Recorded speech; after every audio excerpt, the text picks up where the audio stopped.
Welcome back to the Deep Dive, where we take your sources and extract the insights you actually need to know. Yeah, thanks for having me. We've got a really great custom-tailored dive just for you today. We really do. So I want you to picture this scenario for a second. You apply for a job that you are, frankly, perfectly qualified for. Right, checking all the boxes. Exactly. You hit submit on the application, and exactly 1.2 seconds later, a rejection email lands in your inbox. Ouch.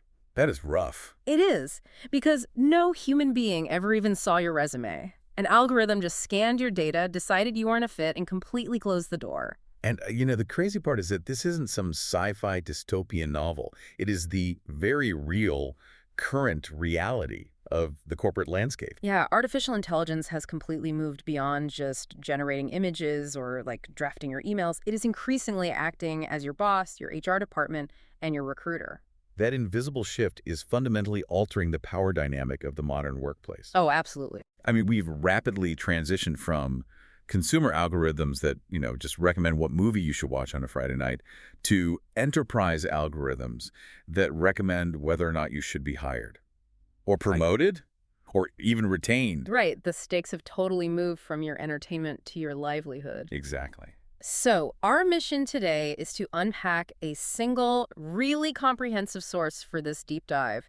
It's a research article titled Human-Centered AI, Strategic Imperatives for Algorithmic Workforce Fairness by Dr. Jonathan H. Westover. It's a fantastic piece of research. It really is. And we're going to explore how organizations can actually use AI fairly without completely alienating their workforce and, what this means for your own career survival. Which is something everyone needs to be thinking about right now. For sure. Okay, let's unpack this. We cannot begin to fix the AI problem until we understand exactly how heavily organizations are relying on it and, honestly, how much employees resent it.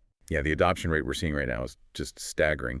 Dr. Westover cites this 2023 Gartner survey that found 79% of Fortune 500 companies are using AI in at least one HR function. Wait, 79%? Yes, almost 80% of the biggest companies in the world.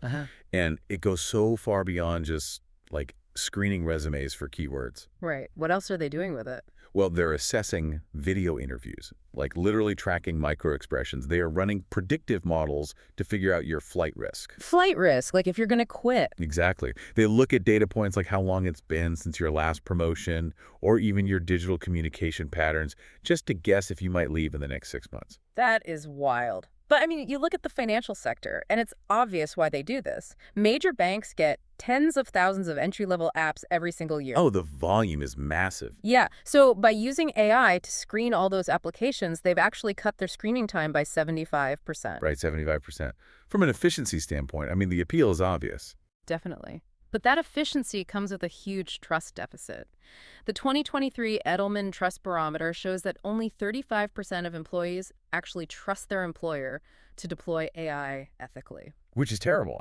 When 65% of your workforce views this new technology with total suspicion, you have a massive cultural problem. Absolutely. Employees know these systems are making high-stakes decisions in the background, and history gives them a very valid reason to be super skeptical. Okay, I hear that, but I have to play devil's advocate for a second here. Isn't a machine inherently unbiased since it just processes data? Right. To me, an AI HR system is just a hyper-efficient manager who only reads spreadsheets and never talks to anyone.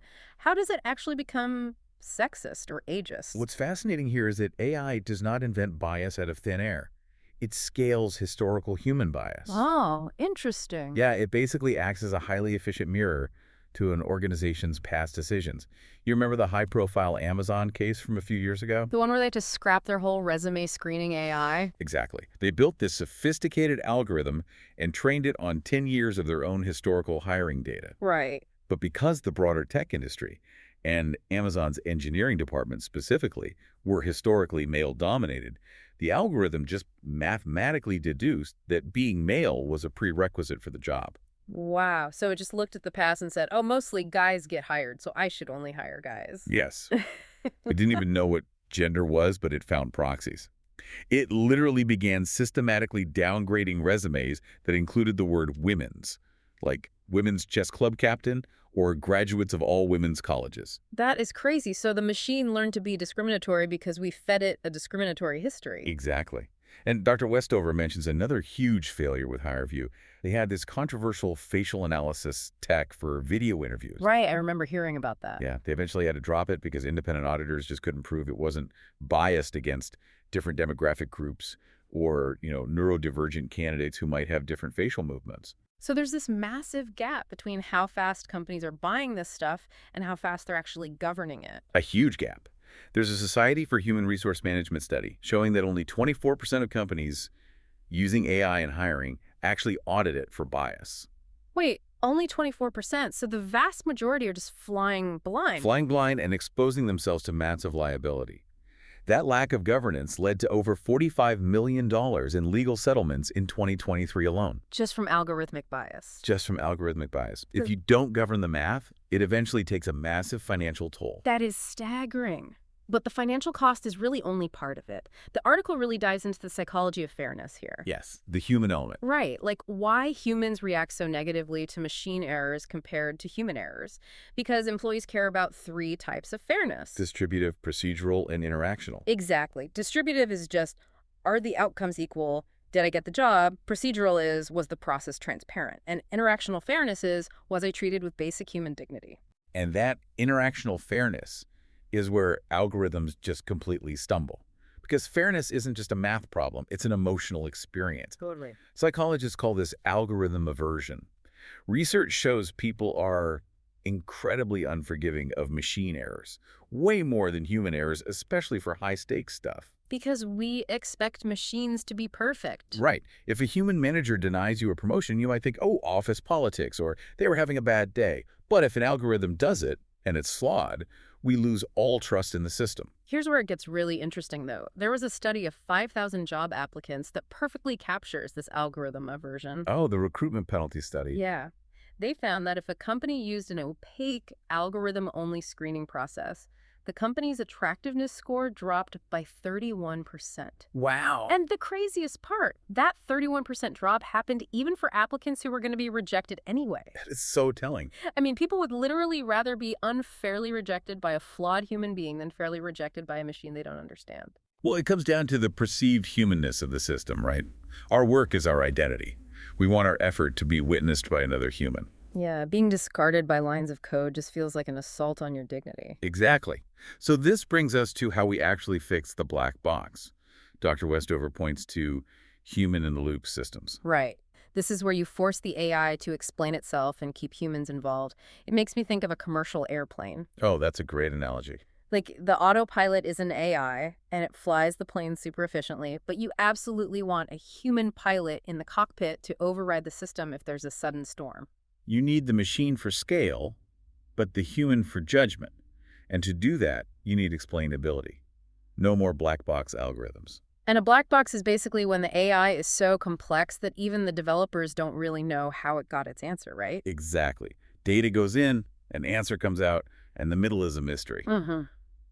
But MasterCard figured out how to fix this with their internal talent marketplace. Oh, this is the system that matches employees to new projects. Yeah. It uses AI, but instead of just saying yes or no, Okay. it gives you a match score and explains exactly why you didn't get picked. Oh, wow. So it tells you what you're missing. Yes. It might say you lacked this specific technical skill, and then it gives you a link to the training to get that skill. That is brilliant. It is. And it resulted in an 82% satisfaction rate with the system. Because it's procedurally fair. It's transparent. Right. And then you have JP Morgan Chase. They use a hybrid approach for campus recruiting. The AI scores the massive pile of apps, but humans are literally required to review the borderline cases. Mandated human oversight. Exactly. And in 2023, that saved over 200 hires that the AI would have unfairly rejected. 200 people got jobs because a human pilot was in the cockpit. Yeah. And hybrid systems actually outperform either humans or algorithms working alone. Plus, when data scientists have to make their models explainable, they actually build less biased models to begin with. Because they have to scrutinize their own work. Precisely. They can't hide behind the black box anymore. Okay, so hybrid systems fix the tech. But even if the AI is perfectly fair and transparent, people are still terrified of losing their jobs. Oh, the anxiety factor is massive right now. Yeah, PwC found 37% of white-collar workers fear AI is going to make them obsolete. And honestly, looking at the skills gap, it's a valid fear. It really is. LinkedIn's 2024 report shows the half-life of a professional skill has dropped from 15 years down to just 5 years. 5 years, meaning half of what you know right now will be useless in 60 months. That is terrifying. It's a recipe for chronic workforce anxiety. So Dr. Westover says the antidote is a billion-dollar upskilling initiative. But, I mean, doesn't this feel a bit like running on a treadmill that's constantly speeding up? It can feel that way for sure. Like, how is an employee supposed to do their 40-hour-a-week day job while constantly having to learn brand new, highly technical skills? This raises an important question, and the answer is that smart companies don't do it like a traditional classroom. They use microlearning. Microlearning. What does that look like? It's integrating the training directly into the workflow. So instead of a 2-week boot camp, it's a 5-minute interactive module on Teams or Slack between meetings. Ah, so it's frictionless. Exactly. And the data shows employees who get this kind of upskilling are 2.5 times more likely to view the AI systems as fair. Because they feel like the company is actually investing in them? Right. AT&T is the gold standard here. Yeah. They realized their workforce had legacy skills. So instead of mass layoffs, they invested $1 billion into reskilling. $1 billion. That is a massive commitment. They transitioned 50,000 employees into new technical roles. And as a result, organizational fairness perceptions jumped by 40%. Because they taught the employees that the AI is their tool, not their replacement. Exactly. Accenture did something similar with their New Skills Now program. When AI automated their contract analyst jobs, they spent between $15,000 and $25,000 per employee to reskill them. Wow. And did it work? They saved 93% of those jobs. That is incredible. But it requires the company to fundamentally change the unwritten rules of employment, right? Yes, you can't just throw training at people. You have to change the culture. Dr. Westover calls this participatory design. Okay, participatory design. Tell me about the Microsoft example. So Microsoft has this program called Fairness Champions. They get volunteer employees from totally outside HR or engineering like sales or customer service to test the AI before it launches. Oh, I love that. Real people testing it. Yeah, and these volunteers found a massive bias the developers completely missed. The AI was penalizing resumes that had prolonged employment gaps. Which mathematically makes sense. It just sees missing data. Right, but the Fairness Champions pointed out, who usually has multi-year gaps on their resume. Oh, caregivers, people raising kids or taking care of sick parents. Exactly, mostly women. The AI was inadvertently discriminating against them. Wow. So by having diverse employees participate, they caught the bias before it ruined anyone's career. Yes. It's about recalibrating the psychological contract. The old deal was loyalty for job security. Right. Work here for 30 years and get a gold watch. Exactly. But the new deal has to be adaptability for employability. Adaptability for employability. I like that.